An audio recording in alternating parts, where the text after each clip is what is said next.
உதவி ஆய்வாளரை மிரட்டியதாக வழக்கில் இன்று திருச்சி நீதிமன்றத்தில் சவுக்கு சங்கர் ஆஜரானார். கடந்த வருடம் தனியார் சமூக உலகத்தில் பெண் காவலர்கள் குறித்து தவறாக பேசியதாக யூடியூபர் சங்கர் கைது செய்யப்பட்டார். மத்திய சிறையில் இருந்து திருச்சி நீதிமன்றத்தில் ஆஜர்படுத்துவதற்காக காவல்துறையினர் சாலை மார்க்கமாக அழைத்து வந்தனர். தொடர்ந்து சவுக்கு சங்கரை நீதிமன்றத்தில் ஆஜர்படுத்தி அரசு மருத்துவமனைக்கு அழைத்து செல்ல முற்பட்ட பொழுது நீதிமன்ற வளாகத்தில் பெண் உதவியாளர் ஜோதிலட்சுமியை தரை குறைவாக பேசியதாக கூறி உதவி ஆய்வாளர் ஜோதிலட்சுமி திருச்சி கண்ட்ரோல்மென்ட் அனைத்து மகளிர் காவல் நிலையத்தில் புகார் அளித்தார். இந்த வழக்கில் இன்று திருச்சி நீதிமன்றத்தில் விசாரணைக்கு வந்தது. தொடர்ந்து சவுக்கு சங்கர் விசாரணைக்கு நீதிபதி பரம்வீர் முன்பு ஆஜர்படுத்தப்பட்டார்.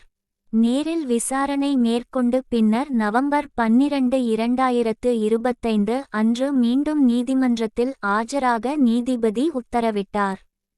தொடர்ந்து சவுக்கு சங்கர் திருச்சி நீதிமன்ற வளாகத்தில் செய்தியாளரை சந்தித்த பொழுது நடத்தியதை நான் நீதிமன்றத்தில் சொல்லுவேன் என்று அவர்கள் எதிர்பார்க்கவில்லை. நான் திடீரென்று இது நீதிமன்றத்தில் சொன்னதும் நீதிபதியும் விசாரணைக்கு உத்தரவிட்டதும் பதிலுக்கு என்ன செய்யறதுன்றதுக்காக அந்த ஜோதிலட்சுமி என்ற உதவி ஆய்வாளரை வைத்து திருச்சியில் ஒரு புகார் அளிக்கிறாங்க. அதாவது என்னன்னா, கோர்ட்டு வளாகத்துக்குள்ள காவல்துறையோட பாதுகாப்புல இருக்கும்போது நான் அந்த ஜோதிலட்சுமி அசிங்கமா கெட்ட வார்த்தையில திட்டினேன்னு சொல்லிட்டு ஒரு புகாரை ஜோதிலட்சுமி கொண்டு போய் கொடுக்குறாங்க. உங்களுக்கு எல்லாருக்குமே நல்லா தெரியும், இதுல பல நண்பர்கள் அப்போதும் இங்க இருந்தீர்கள். நான் கை உடைந்து மாவு கட்டோடு ஆயுதம் தாங்கிய காவலர்கள் சூழ நான் நின்றுட்டு இருந்தேன். அப்படி இருக்கும்போது கஸ்டடிக்கு வர எஸ்காட்டுக்கு வர சப் இன்ஸ்பெக்டர் கெட்ட வார்த்தையில் எப்படியாவது ஒரு அக்யூஸ் திட்ட முடியுமா? ஆனால் அப்படி ஒரு புகார் கொடுக்கப்பட்டு அது எஃப்ஐஆர் பதிவு செய்யப்பட்டு அந்த வழக்கில் குற்றப்பத்திரிகை தாக்கல் செய்யப்பட்டு அந்த குற்றப்பத்திரிகை நகலை பெறுவதற்காக தான் நான் இன்று மாண்புமிகு நீதித்துறை நடுவர் அவர்கள் நீதிமன்றத்தின் முன்பு ஆஜராவதற்காக நான் இன்னைக்கு வந்தேன். இது என்னோட வழக்கறிஞர் இந்த வழக்கில் இருந்து விடுவிப்பது சம்பந்தமாக குற்றப்பத்திரிகை ஆராய்ச்சி செய்துவிட்டு மேல விடுவிப்பது தொடர்பான நடவடிக்கைகளை எடுக்கலாம் என்று தெரிவித்திருக்கிறார்.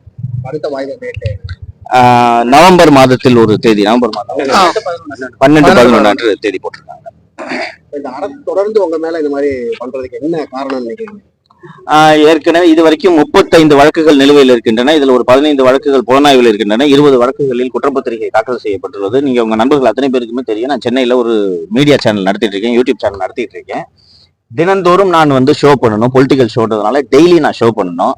இப்போ இன்னைக்கு திருச்சி நீதிமன்றம், அடுத்த வாரம் மதுரை நீதிமன்றம், அதுக்கு அடுத்த வாரம் கோயம்புத்தூர் நீதிமன்றம், அதுக்கு அடுத்த வாரம் கரூர் நீதிமன்றம் என்று இப்படி நான் தமிழகம் முழுக்க இருக்கக்கூடிய ஒவ்வொரு நீதிமன்றங்களுக்கும் அலைந்து கொண்டிருந்தால் என்னுடைய மீடியாவை நடத்த முடியாது என்பதாலும், நான் இந்த மீடியாவை ஊடகத்தை தொடர்ந்து நடத்துறதுனால திமுக அரசு அம்பலப்படுகிறது என்பதாலும் காவல்துறையை பயன்படுத்தி என்னை பேச விடாமல் தடுப்பது, முடக்குவது போன்ற வேலைகளில் ஈடுபட வேண்டும் என்றதுக்காக தான் என்னை இந்த மாதிரி நீதிமன்றத்தில் அலைக்கழிக்கிறார்கள் என்று நான் புரிந்து கொள்கிறேன். நீங்க இந்த 2 நாட்களில் திருச்சி நகருக்கு தாவேக தலைவர் திரு விஜய் அவர்கள் வர இருக்கிறார். அவருக்கு கையை காட்டக்கூடாது, ஜன்னல் வெளியே தலை நீட்டக்கூடாது, எந்திரிச்சு நிற்க கூடாது, உட்காரக்கூடாது என்று எத்தனை நிபந்தனைகளை விதித்திருக்கிறார்கள் என்று நீங்கள் பார்க்கிறீர்கள்.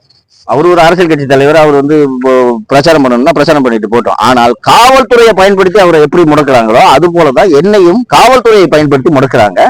இந்த அரசுக்கு எதிராக பேசுபவர்கள், குரல் கொடுப்பவர்கள் எல்லாரையுமே காவல்துறையை பயன்படுத்தி முடக்குகிறார்கள் என்பதை தான் நாம தொடர்ந்து பார்த்துக்கிட்டு வர்றோம். திரு பழனிசாமி அவர்கள் 120 தொகுதிகளுக்கு தொடர்ந்து பிரச்சாரம் செய்து வருகிறார். போற இடத்துல எல்லாம் ஆம்புலன்ஸை விட்டு அந்த ஆம்புலன்ஸ் டிரைவர் ஓட்டுநர் தாக்கப்பட்டதாக திரு பழனிசாமி மீதே எஃப்ஐஆர் போட்டிருக்கார்கள் என்பதை நீங்கள் மறந்துவிடக் கூடாது. அதே மாதிரி மதுரையில விஜய் அவர்களோட மாநாடு நடந்தப்போ ஒரு பையனை பவுன்சர் தூக்கி போட்டுட்டாங்கிறதுக்காக விஜய் மேலேயே எஃப்ஐஆர் போட்டிருக்காங்கன்னா இந்த காவல்துறையை பயன்படுத்தி எதிர்குரல்களை, எதிர்கட்சிகளை அத்தனை பேரையும் முடக்க வேண்டும் என்பதற்காகத்தான் இந்த அரசு செயல்பட்டு கொண்டிருக்கிறது. காவல்துறை அதற்கு ஏற்றால் போல் திமுகவின் கூலிப்படையாக செயல்பட்டு கொண்டிருக்கிறது. அதோட நீட்சி தான் இதெல்லாம். அதே சமயத்துல பல்வேறு வைரல் காட்சிகள் வருது. அதாவது காவல்துறை ஒரு வாகன சோதனை ஏதோ பண்ணும்போது அங்க அந்த பர்டிகுலர் நம்பர் காவல்துறை எட்டி உதைக்கிற மாதிரிலாம் வைரல் ஆகுது. இந்த விஷயத்தை எப்படி பாக்குறீங்க சார்? இதெல்லாம் கடுமையான நடவடிக்கை எடுக்கணும் சார். காவல்துறையினர் காவல்துறையினர் அவர்களுடைய கடமையை செய்கிறார்கள். இது போன்ற விவகாரங்களில் கடுமையாக நடவடிக்கை எடுக்க வேண்டும். ஒரு போலீஸ் ஆபீசர் செக் பண்றாருன்னா அவர்கிட்ட அநாகரிகமாக நடந்து கொள்வது அல்லது போதையில அவரை மிரட்டுவது போல பேசுவது, அநாகரிகமாக நடந்து கொள்வது, இதையெல்லாம் கடுமையான நடவடிக்கை எடுப்பதற்கு சட்டத்தில் இடம் இருக்கிறது. அந்த வீடியோ வெளிவந்ததோடு சேர்த்து காவல்துறை எடுக்கக்கூடிய நடவடிக்கை குறித்த செய்திகளும் வருகிறது. அதுல எல்லாம் சமரசம் பார்க்காமல் காவல்துறை நடவடிக்கை எடுக்க வேண்டும், எடுத்துக்கொண்டும் இருக்கிறார்கள். அதனால் அந்த மாதிரி ஒரு சிலர் நடந்து கொள்கிறார்கள் என்பதற்காக நீங்க அவங்களை எல்லாம் கூட்டிட்டு போய் கைய காலம் உடைக்கிறது வழிக்கு விழுந்துட்டாங்கன்னு சொல்றதெல்லாம் ஏற்றுக்கொள்ள முடியாது. அது மனித உரிமை மீறல் என்றுதான் நான் கூட்டத்தின் நடுவே வந்து ஆம்புலன்ஸ் விட்டதா சொல்றீங்க. ஆமா சார், ஆமா சார். துறையூர்ல அதே கோயில அந்த கூட்டத்துல உள்ளவர் தான் அவங்க கூப்பிடுறாங்க ஆம்புலன்ஸ். ஆனா அங்க வந்து ஆம்புலன்ஸ் டிரைவரை தாக்கிருக்காங்க, அந்த டிரைவரை தாக்கிருக்காங்க.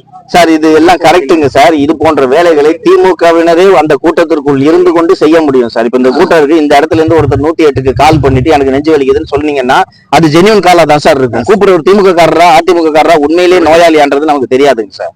ஏனென்றால் இது ஒரு முறை நடந்துச்சுன்னா நாம இது வந்து வேணுக்குன்னு பண்றாங்கன்னு சொல்லலாம் சார். ஆனா எல்லா கூட்டங்களையும் ஆம்புலன்ஸ் வரும்போது இது வினோதமா இருக்கு இல்ல. ஒரு ஆம்புலன்ஸ் டிரைவர் இவ்வளவு பேர் 5000 பேர் கூட்டத்தில் இருக்காங்க, கூட்டத்துக்கு நடுவுல போறதுக்கு எந்த ஓட்டுநர்களாக இருந்தாலும் தயங்குவார்கள். அந்த கூட்டத்தின் நடுவே அதை நீங்க மெனிவர் பண்ணி மருத்துவமனைக்கு போய் சேர்றதுக்கு மேலும் தாமதமாகிறதுக்கான வாய்ப்புகள் தான் இருக்கிறது. அதனால இது வந்து திரு பழனிசாமி அவர்கள் சொல்லக்கூடிய குற்றச்சாட்டு நியாயமாக தெரிகிறது சார். சார் இது போலவெல்லாம் இல்ல, அதுதாங்க சார் நான் சொல்றேன். இது போல ஒரு ஏற்பாடுகளை திமுகவினரும் செய்ய முடியும், கடந்த காலங்களில் செய்திருக்கிறார்கள். அதனால இதுல என்னன்றதை விசாரிக்கணும்னு சொல்றேன் நான். சரிங்க, நன்றிங்க சார்.